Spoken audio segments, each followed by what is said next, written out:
Hello mga bossing, magandang morning sa inyong lahat.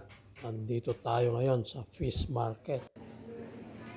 Kakasawa na kasi ang karne kaya stock naman tayo ng isda pang alternatibo.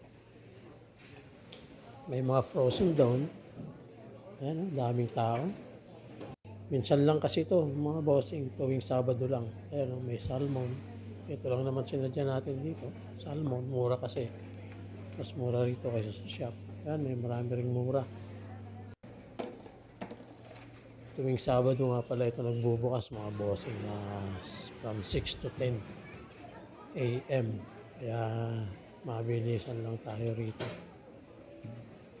Ayan, marami kang papagpipilang isda rito. May mga buhay na lobster nga rito. Ayan.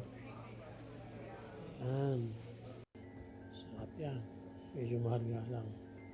Tapos pwede mong ipakat yung na-family mo rito. Ayan, oh. Medyo doon ako tumagal sa pagpapakat ng meron dyan pampaksiw. Ito pwede namang pang ihaw to. Parang tilapia to. Mga bossing bream. Tawagin nila. Black bream.